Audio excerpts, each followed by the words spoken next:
जय हिंद दोस्तों। शिक्षा के चैनल पर स्वागत है। हम लोग इस टाइम यूपी का सामान्य ज्ञान पढ़ रहे हैं।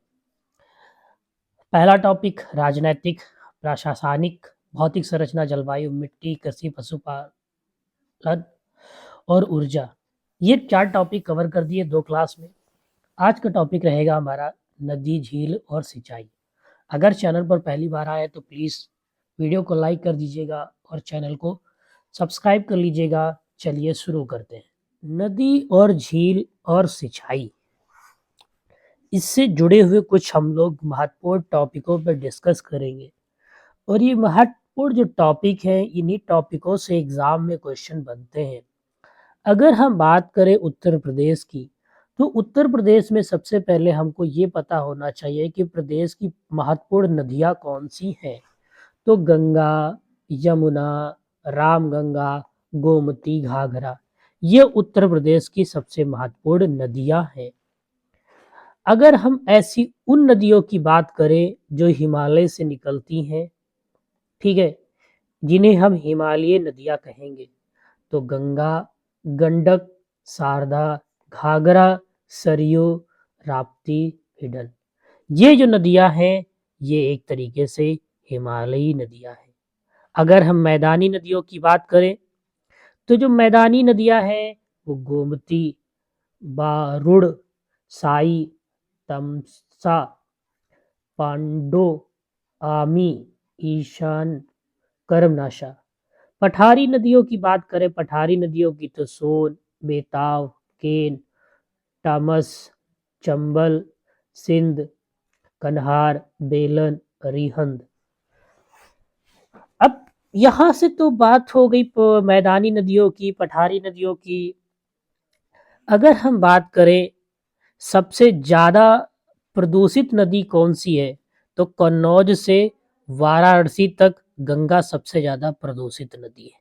गंगा, ठीक है, क्या? गंगा।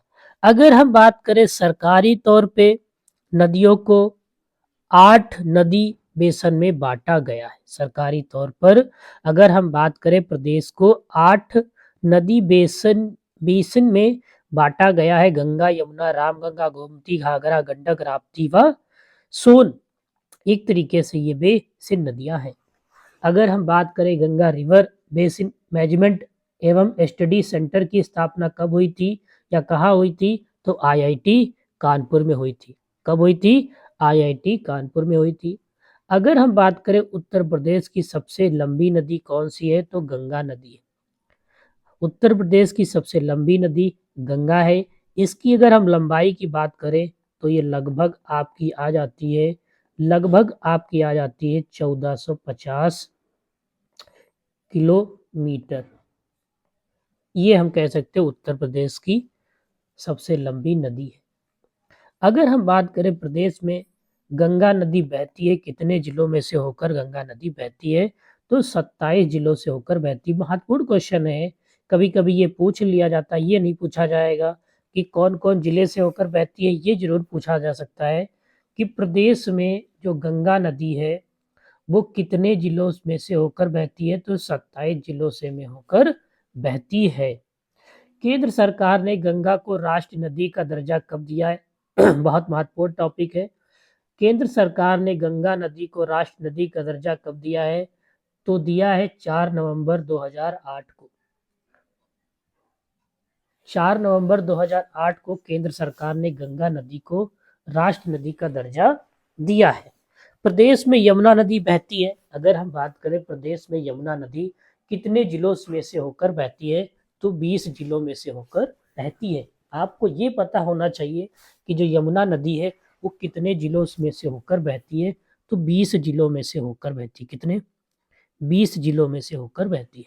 अगर हम बात करें रिवर फ्रंट डेवलपमेंट परियोजना कहाँ पर शुरू हुई थी, तो ये लखनऊ में रिवर फ्रंट बना हुआ है। और ये किस नदी के किनारे बना है, ये भी आपको पता होना चाहिए। नदी गोमती नदी के तट पर ये है, रिवर फ्रंट डेवलपमेंट परियोजना शुरू हुई थी और इसी के किनारे ये क्या है, बना हुआ है। अगर कभी कभी ये भी पूछा जाता है जो हमारी यमुना नदी है वो सबसे ज्यादा प्रदूषित कहाँ है? तो दिल्ली से आगरा तक का जो है वो सबसे ज्यादा प्रदूषित है। घाघरा नदी की बात करें तो घाघरा नदी की सहायक नदियां कौन सी हैं? राप्ती, करनाली, बेरी, शिखा, सेठी, छोटी, गंडक और टीला। एक तरीके से ये घाघरा की क्या है? सहायक नदियां हैं। क्या है? सहायक नदियां हैं। अगर हम बात करें गोरखपुर शहर की, तो गोरखपुर जो नगर है वो किस नदी के तट पर बसा हुआ है? बहुत बढ़िया क्वेश्चन है, बहुत इंपॉर्टेंट क्वेश्चन है। ऐसे ही क्वेश्चन परीक्षा में पूछे जाते हैं। तो जो गोरखपुर नगर है वो राप्ती व रोहिणी नदी के तट पर स्थित है। किस नदी के तट पर स्थित है? राप्ती व रोहिणी नदी के तट पर क्या है? स्थित हुए। ठीक है, कौन सा? गोरखपुर शहर की बात करें, गोरखपुर नगर की बात कर सकते हैं। अगर हम चित्रकूट नगर की बात करें तो चित्रकूट नगर स्थित है वो मंदाकिनी नदी कह सकते हो या पयास्विनी नदी कह सकते हो। इस नदी के तट पे ये क्या है? स्थित है। क्या? चित्रकूट। ठीक है। अगर हम बात करें राज्य में गंगा का प्रवेश व निकास कहाँ से होता है? बढ़िया टॉपिक है, ये पूछा जा सकता है कि उत्तर प्रदेश में गंगा सबसे पहले किस राज्य में प्रवेश करती है? तो आप कहोगे बिजनौर में प्रवेश करती। कहाँ बिजनौर प्रवेश करती है? बिजनौर में। बिजनौर में निकास उसका कहाँ है? बलिया से वो बाहर निकल जाती। ठीक है, बलिया से क्या होती? वो बाहर निकल जाती। अगर हम शारदा की बात करें, जिसे काली नदी के नाम से भी जाना जाता है, इसका प्रवेश जो होता है वो पीलीभीत जिले से होता है। कहाँ से होता है? पीलीभीत से। याद रखना, कहाँ से होता है? पीलीभीत से होता है। कहाँ से होता है? पीलीभीत से होता है। अगर हम शारदा नदी सरयू घाघरा में कहाँ मिलती है? तो सीतापुर में मिलती है। ये क्वेश्चन इंपॉर्टेंट है, पूछा जा सकता है कि जो शारदा नदी है वो सरयू कहो या घाघरा में कहाँ पर मिलती है? तो आप कहोगे ये सीतापुर में मिल जाती। कहाँ मिल जाती है? सीतापुर में ये क्या है? मिल जाती है। अगर हम मध्य प्रदेश की बात करें तो मध्य प्रदेश से आने वाली बेताव नदी का राज्य में प्रवेश कहाँ होता है? तो ललितपुर में होता है। कहाँ होता है? ललितपुर में होता है। कहाँ होता है? ललितपुर पे होता है। ठीक है, याद रखना, बहुत बढ़िया क्वेश्चन है। ऐसे ही क्वेश्चनों को एग्जाम में आपको देखने को मिलेगा। अगर हम बात करें राज्य में गंगा का प्रवेश व निकास, तो बिजनौर और बलिया। रामगंगा नदी का प्रवेश कहाँ होता है? तो बिजनौर जिले में होता है। रामगंगा जो नदी है वो बिजनौर जिले में क्या होती है? प्रवेश करती है। रामगंगा गंगा में मिलती, कहाँ मिलती है? तो कन्नौज के निकट मिलती है। कहाँ मिलती है? कन्नौज के निकट मिलती है। बढ़िया क्वेश्चन है, अच्छा क्वेश्चन है। रामगंगा नदी गंगा में कहाँ मिलती है? तो कह दोगे कन्नौज के निकट मिलती है। कहाँ मिलती है? कन्नौज के निकट मिलती है।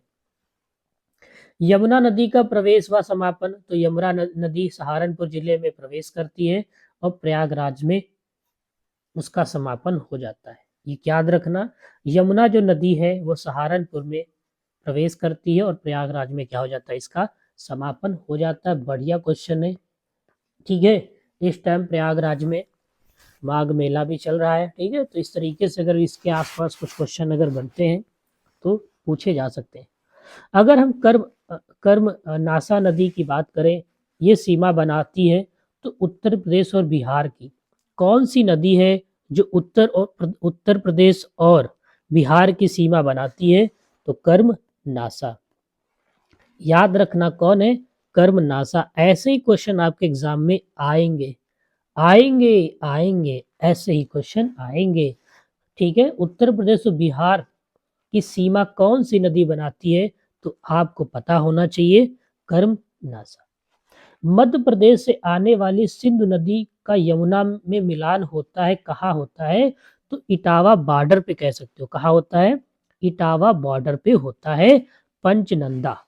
क्या होगा? पंचनंदा। ठीक है, पंचनंदा।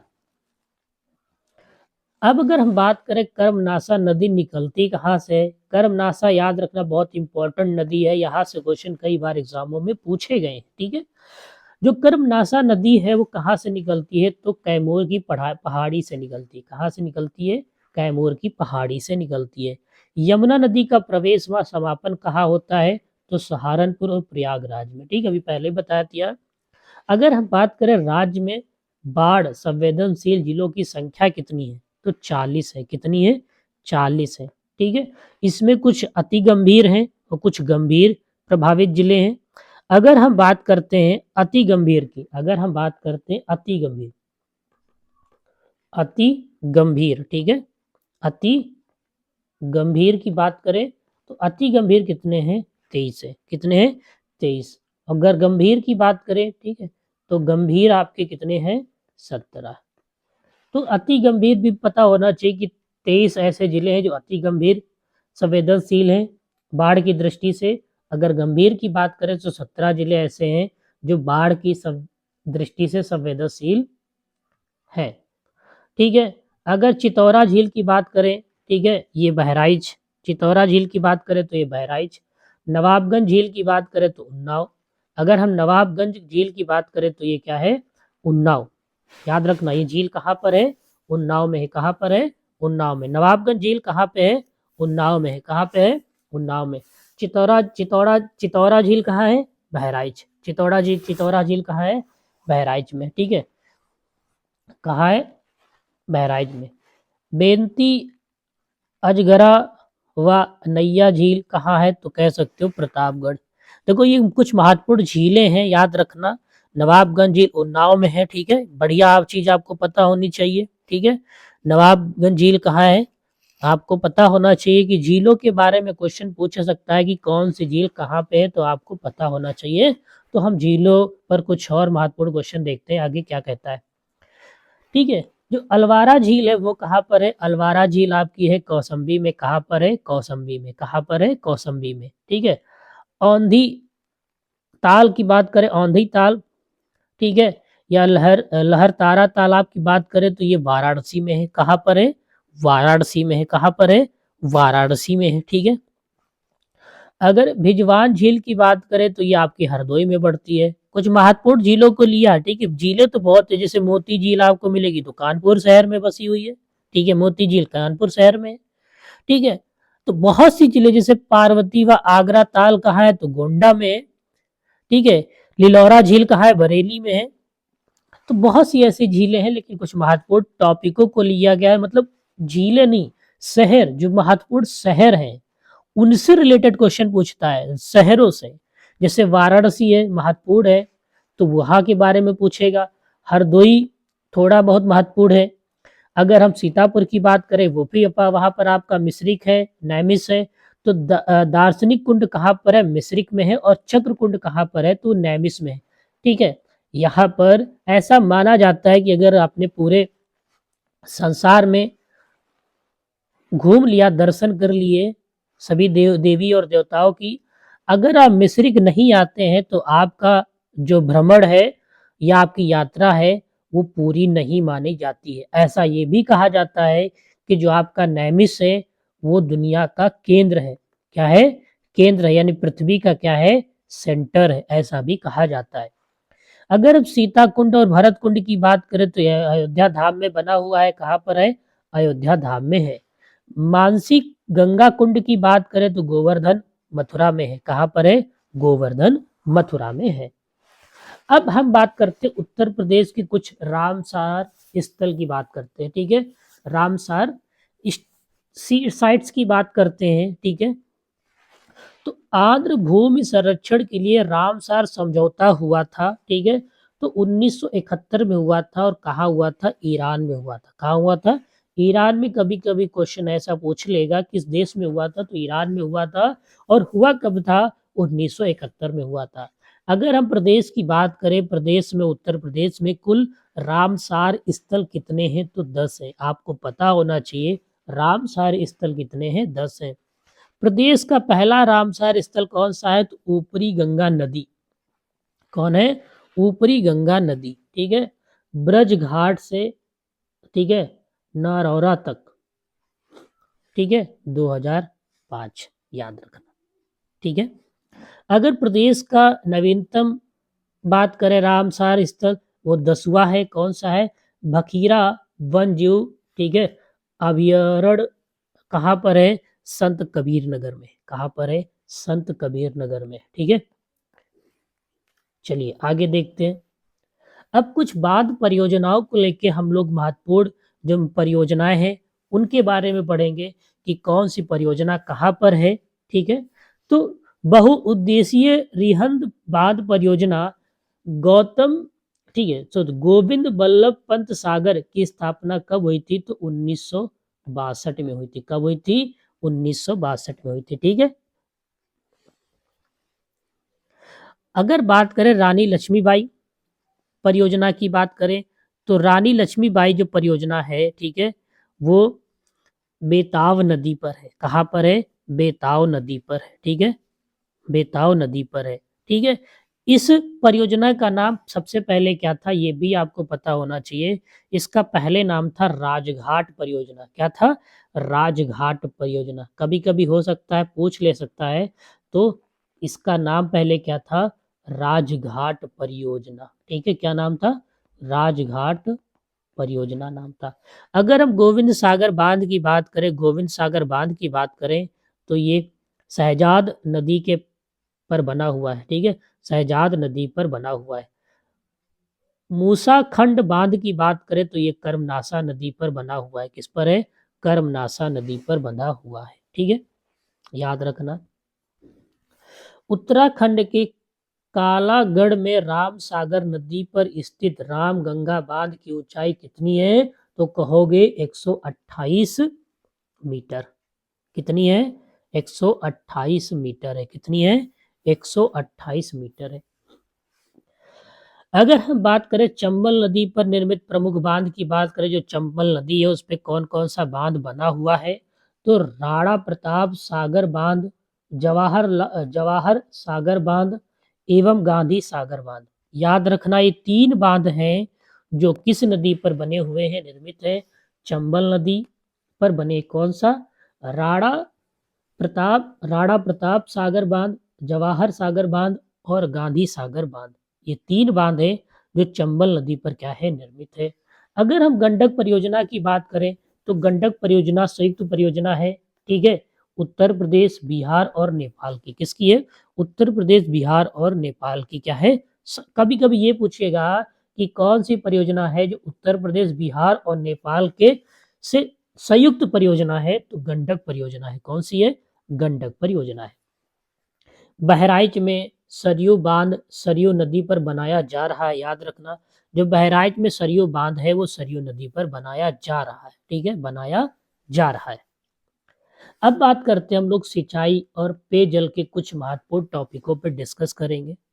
अगर हम बात करें प्रदेश में, हम उत्तर प्रदेश में सिंचाई हेतु पहला कार्यालय कहाँ पर खोला गया था? तो आपको पता होना चाहिए कि सहारनपुर में 1823 में खोला गया था। प्रदेश में सिंचाई हेतु पहला कार्यालय कहाँ खोला गया था? तो सहारनपुर में खोला गया था और 1823 में खोला गया था। अगर हम बात करें प्रदेश में नलकूपों से सिंचाई की शुरुआत कब हुई थी? तो 1930 में हुई थी। कब हुई थी? 1930 में हुई थी। कहाँ? मेरठ में। कहाँ हुई थी? मेरठ में। ठीक है, कहाँ? मेरठ में हुई थी। कहाँ हुई थी? मेरठ में। प्रदेश की सबसे बड़ी नहर कौन है? तो शारदा नहर है। अगर देखो, प्रथम वाली ही टॉपिक सबसे ज्यादा पूछे जाते हैं। ऐसा नहीं कि नीचे वाले ऊपर वाले, बीच। देखो, आपको सबसे महत्वपूर्ण टॉपिक पता होना चाहिए, जैसे बड़ा क्या है, छोटा क्या है। इस तरीके से इतना भी एग्जामिनर डीप में नहीं जाएगा कि ऐसा क्वेश्चन पूछ ले कि कोई कर ही ना पाए। ऐसा थोड़े होता है।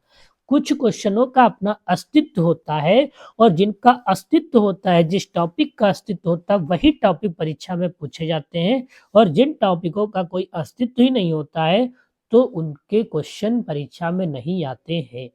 तो याद रखना, अगर हम उत्तर प्रदेश की सबसे बड़ी नहर की बात करें तो कौन सी नहर है? शारदा नहर है। कौन सी नहर है? शारदा नहर है। ठीक है, ये 1928 में एक तरीके से हम कह सकते हैं। ठीक है, इसको नहर का दर्जा दिया गया था। यह नहर बोली जाती थी। अब इसकी कभी कभी लंबाई नहीं पूछ सकता है, यानी किलोमीटर कितनी डिस्टेंस है, तो कह सकते हो 9,961.3 किलोमीटर। मैंने बता दिया, लेकिन इसकी ये नहीं पूछेगा, लेकिन ये पूछेगा प्रदेश की सबसे बड़ी नहर कौन सी है। ठीक है, तो शारदा नहर है। अगर हम बात करें नलकूप, कुआं, तालाब, ये किस सिंचाई के अंतर्गत आते हैं? तो ये लघु सिंचाई के अंतर्गत आते हैं। किस में आते हैं? लघु सिंचाई में। कभी कभी हो सकता है यहाँ से एग्जामिनर क्वेश्चन पूछे कि नलकूप, कुआं, तालाब ये किस सिंचाई के अंतर्गत आते हैं, तो कह सकते हो कि लघु सिंचाई के अंतर्गत ये क्या है, आते हैं। ठीक है। अगर हम बात करें नहर, बांध और मध्यम व वृत्त सिंचाई के अंतर्गत ये आ जाते हैं। तालाबों, पोखरों आदि से सिंचाई के लिए प्रयुक्त प्राचीन तकनीक को क्या कहा जाता है? तो बेड़ी व कंची कहते हैं। ठीक है। कुओं से सिंचाई के लिए प्रयुक्त प्राचीन तकनीक कौन सी है? अगर हम कुएं से सिंचाई कर रहे हैं तो इससे प्राचीन तकनीक तो वासर राहट, बलदेव, बल्टी, बैक्चली, सार्स, मायादा मायादास लिफ्ट। प्रदेश में तालाबों व पोखरों से सिंचाई बुंदेलखंड क्षेत्र में सबसे ज्यादा होती है। अगर हम बात करें प्रदेश में की सबसे पुरानी नहर कौन सी है? तो यमुना नहर है। प्रदेश की सबसे पुरानी नहर कौन सी है? तो यमुना नदी है। ठीक है, पूर्वी यमुना नहर 1631 में शाहजहां द्वारा निर्मित की गई थी। याद रखना, यमुना नदी 1631 में किस मुगल कह सकते हो? तो शाहजहां द्वारा निर्मित की गई थी। हरिद्वार से निकलने वाली ऊपरी गंगा नहर का निर्माण हुआ था, कब हुआ था? तो 1854 में हुआ था। कब हुआ था? 1854 में हुआ था। ठीक है, तो आज के लिए बस इतना ही। अगली क्लास में हम लोग खनिज से जुड़े हुए कुछ महत्वपूर्ण टॉपिक पर डिस्कस करेंगे। ठीक है, तो तब तक के लिए धन्यवाद। जय हिंद, जय भारत।